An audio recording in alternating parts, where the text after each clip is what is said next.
Então, agora a gente vai falar sobre a diabetes. Então, vamos começar classificando a patogênese da diabetes do tipo 1. A diabetes do tipo 1 é uma doença autoimune e que vai ter a destruição das células da ilhota pancreática, causada principalmente por células efetoras imunológicas que reagem contra antígenos endógenos das células beta. Então, essa é a definição. Mas como ela acontece mesmo, vai ser pela via celular. Então, você vai ter as células beta. Nas células beta, elas vão ter os próprios antígenos. E o que acontece? Um linfócito T, ele vai passar a reconhecer esses antígenos que estão nas células beta. Então, quando ele reconhece esses antígenos, que podem ser antígenos principalmente o anti-ICA ou o anti-GAD, então ele passa a reconhecer esses antígenos e ele vai destruir as células beta.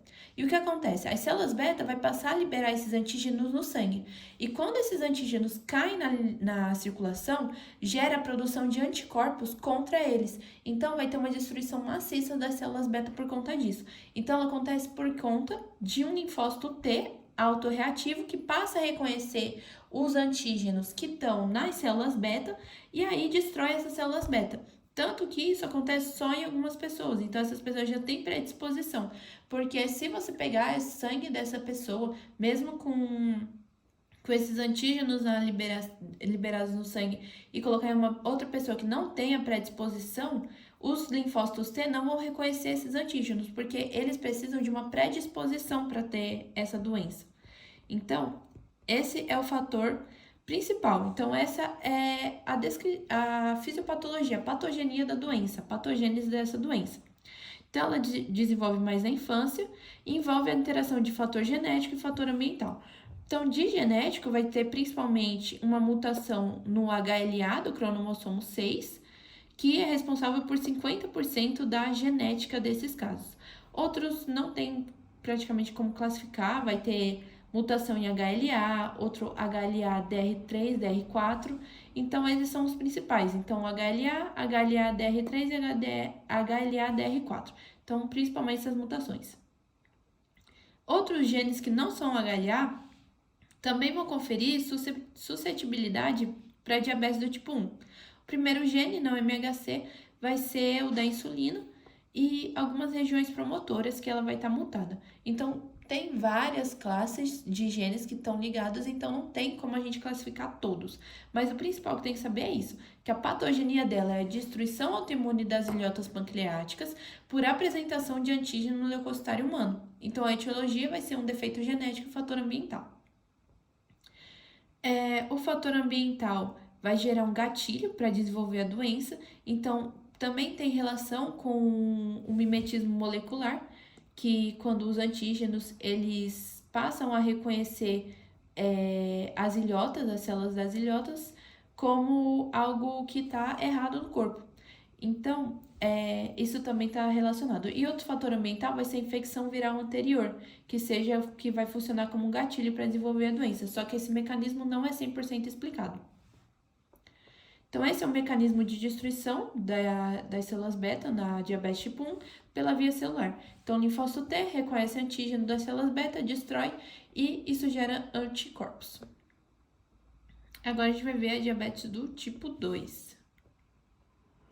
Então, a diabetes tipo 2 ela é mais complexa porque ela envolve fatores genético e ambiental, além de um estado pró-inflamatório. Então, a diabetes tipo 2 ela está muito relacionada com a obesidade, então principalmente a obesidade central ou visceral. Então, vamos entender como funciona. O mais importante do risco ambiental da diabetes tipo 2 vai ser a obesidade. E o que acontece vai ser que vai contribuir com alterações metabólicas que tem a resistência à insulina no início da doença. Então, no início da doença vai ser marcada pela resistência à insulina. E aí a pessoa vai progredir com os efeitos metabólicos. E para reverter esse quadro, perca de peso e prática de exercício físico é os medicamentos, a primeira ação não farmacológica, né, para tratar essa doença. Então, os defeitos metabólicos que a gente vai ver, para começar, da resistência à insulina, como ela surge. Por quê? Porque a principal etiologia da diabetes tipo 2 vai ser essa resistência à insulina. Por quê? Pessoas que são mais obesas, então as pessoas que têm mais tecido adiposo, elas vão ter mais ácido graxo. Então, o que acontece? Aqui a gente tem a membrana. Nessa membrana fica o receptor de insulina. E aí, dentro dela, você vai ter muito ácido graxo. Então, uma pessoa obesa vai ter muito ácido graxo, GLUT4. E o que acontece? Quando tem um aumento do ácido graxo, ele vai impedir que esse GLUT4 chegue e venha para cá. Então, o que acontece? A insulina se liga, ligou aqui no receptor, mas ela não faz transdução. Então, a insulina ela não consegue fazer a transdução de sinal para GLUT4 vir e sair aqui, ó. Então, ela não faz essa transdução. E a GLUT4 vai ficar o quê? Vai ficar para dentro aqui. E sem GLUT4 não entra glicose. Então, começa a acumular muita glicose aqui fora. Então, o aumento do ácido graxo, ele vai impedir a atividade das vias de sinalização. E nesse caso, a insulina se liga, mas não ativa o receptor. Isso gera um quadro de hipersulinemia. As alterações moleculares, principalmente, vai ser um defeito na transdução de sinal, principalmente do IRS1, que é o primeiro na via de transdução, ele não vai ter essa transdução. Defeito na translocação do GLUT4, como a gente viu, esse GLUT4 não consegue sair para se ligar. E o terceiro vai ser um defeito no número de receptores. Por quê? Quando tem muito ligante, nesse caso a glicose, os tecidos que vai ser músculo, fígado e tecido adiposo, eles não vão conseguir, eles vão estimular muitos receptores e os receptores eles vão começar a ficar um pouco mais internalizados, porque acaba que a célula ela vai se cansando, ela vai ficando saturada. Quando ela fica saturada, essa célula vai fazer com que os receptores eles fiquem para dentro, eles fiquem internalizados. E isso é um mecanismo de proteção, porque tem muito ligante, isso satura demais a célula. Então ela para com isso para evitar uma maior proliferação. Então é um mecanismo de defesa. Outra coisa que a gente falou é que essas pessoas elas estão em um quadro inflamatório, porque a obesidade é um quadro inflamatório, ela aumenta muito a produção de IL-6. Então, quando aumenta a produção de IL-6, também aumenta a resposta do receptor TNF-alfa e também o ácido graxo ele começa a se ligar muito no receptor Toll-like. Então, esses três combinados vêm e ativam a via do NF-κ-beta, que altera a transcrição gênica e vai inibir a lipase e ativa a lipase sensível ao hormônio. Então, essa lipase sensível ao hormônio vai nos triglicerídeos e quebra eles em ácido graxo. Então, como já tá em um quadro que tem muito ácido graxo, e agora vai aumentar. Porque aqui, ó, essa lipase vai começar a liberar mais ácido graxo livre. E esse ácido graxo livre é o responsável pela resistência insulínica. Porque esse ácido graxo não deixa com que o GLUT4 faça sua translocação e fique preso na célula. O GLUT4 vai ficar preso na célula e não vai conseguir ligar com a glicose. Então, o aumento de citrocinas pró-inflamatórias diminui a ação do GLUT4. Aqui nas células hepáticas tem as lipases, tem os transportadores e tem os receptores de insulina. Então, o que acontece?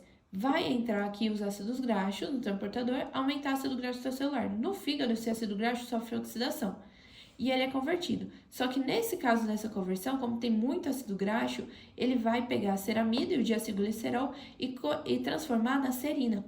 E aí vai ter fosforilação dessa serina. Só que a serina não gera sinal para a insulina. Então, essa serina vai e se liga aqui e não gera sinal aqui para a insulina. Então, a insulina vai acabar se ligando no seu receptor, mas não vai ter transdução. Então, não vai gerar nenhum sinal. E isso também gera a resistência insulínica. Porque tá conferindo aqui, ó, tá transformando a oxidação do ácido graxo tudo em serina. Só que isso faz com que a insulina ela não tenha uma resposta na via de transdução. Então, o que a gente viu é que sem GLUT4 não tem glicose entrando. Então, sem GLUT4, sem glicose, tudo vai para aqui, para essa via do piruvato. E aí, o que acontece? Vai transformar o oxalacetato, vai clivar, e aí você vai ter um aumento na via da gliconeogênese, porque a glicose não está entrando dentro da célula. Só que a glicose fica muito no sangue, e ela tinha que estar na célula. Então, o corpo entende que você está em um período de jejum. O corpo entendendo que você está em um período de jejum, ele vai entender o que você precisa formar glicose. Então, ele entendendo isso, ele vai fazer com que tenha a via da gliconeogênese. Então, vai aumentar a glicose. Essa glicose vai passar por aqui, ó. Vai ser liberada e aí vai ter mais glicose livre. e não se ligando ao receptor. Então, vai continuar sem glicose na célula.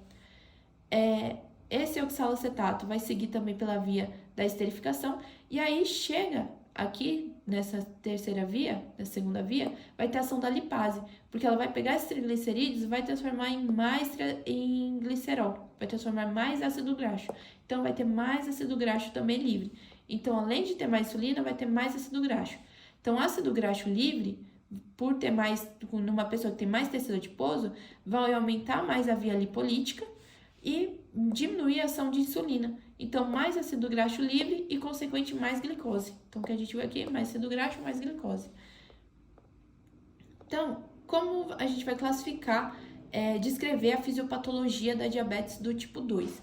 A etiologia dela vem por fator genético combinado a fator ambiental, principalmente a obesidade, que está muito relacionado com a resistência à insulina. Então, o fator genético mais ambiental gera resistência à insulina. Quando a pessoa ela fica resistente à insulina, vai ter uma hiperplasia compensatória de células beta. Por quê? Porque as células beta pancreáticas vão passar a aumentar o volume porque elas precisam sintetizar mais insulina.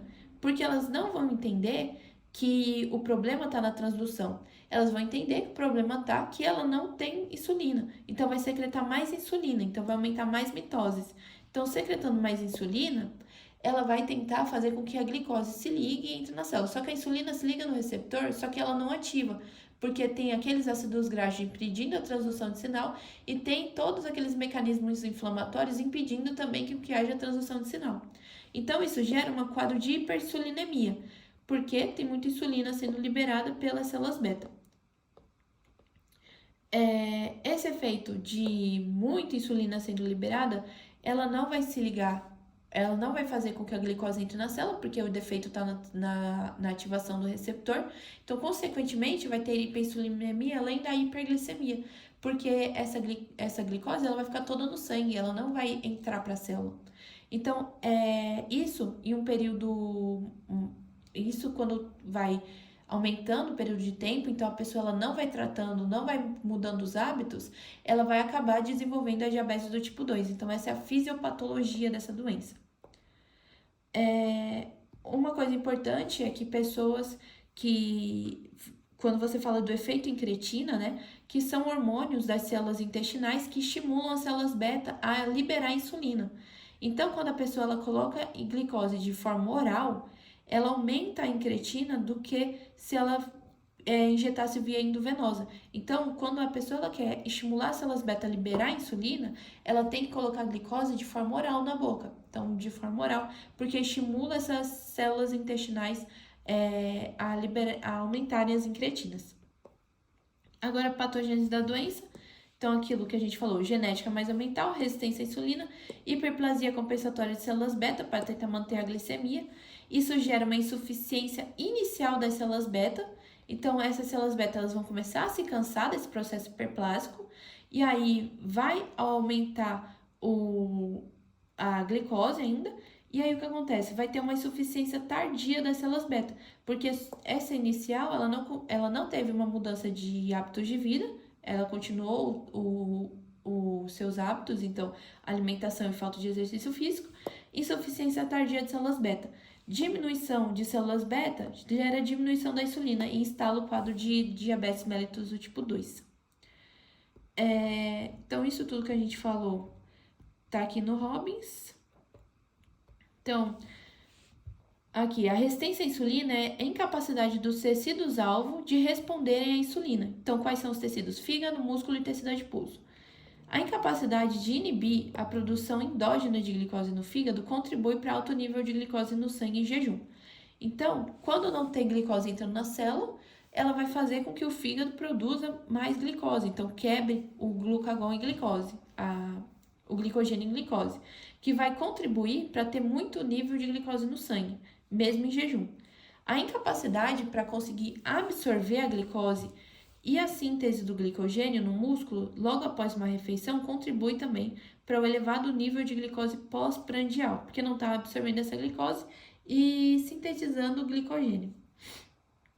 Incapacidade de inibir a lipoproteína lipase no tecido adiposo contribui também para o excesso circulante de ácidos graxos livre. Por quê? Porque a lipase quebra triglicerídeos em ácidos graxos, que por sua vez vai amplificar o estado de resistência insulínica.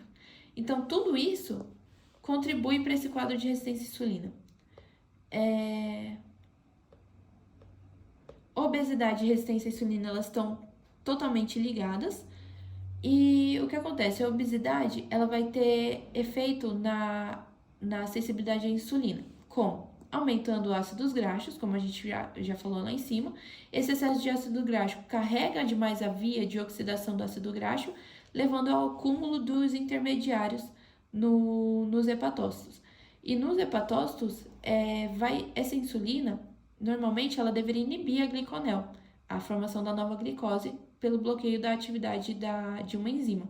Só que como a insulina ela não está se ligando no receptor, ela não está ativando o receptor, você vai ter mais glicose sendo formada.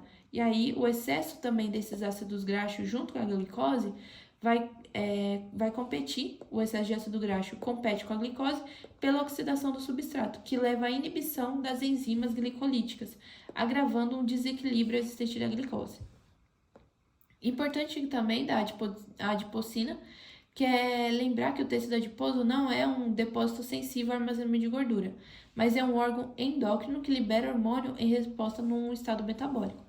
Então, as adipocinas ou citocinas adiposas, elas contribuem para esse processo elas promovem a hiperglicemia. Então, elas vão contribuir para esse processo de aumento de glicose no sangue.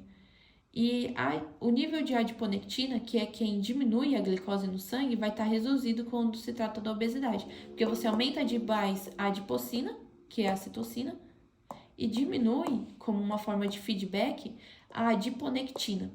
Então, isso gera isso. A inflamação, então, os quadros inflamatórios, que a gente conversou aqui. Então, pessoas obesas têm mais IL-6, além do quadro inflamatório de aumento no receptor de TNF-alfa, e muito ácido graxo se ligando no receptor Toll-like, são responsáveis por inativar a via do NF-κB. Então, aqui a via do NF-κB, então essas citocinas inflamatórias, processo inflamatório, que faz com que as citocinas pró-inflamatórias das células sejam liberadas na circulação e ajam sobre o principal mecanismo de ação. E aí, o ácido graxo em excesso impede a sinalização da insulina diretamente no tecido periférico, através da liberação dessas citocinas inflamatórias. Então, os ácidos graxos também, eles vão impedir a insulina de fazer a transdução do sinal de forma indiretamente por conta dessa liberação que ele vai fazer dessas citocinas também pró-inflamatórias. Então, esse é o mecanismo tanto da diabetes tipo 1 quanto da 2, que a gente já conversou. E agora a gente vai ver a tríade da diabetes.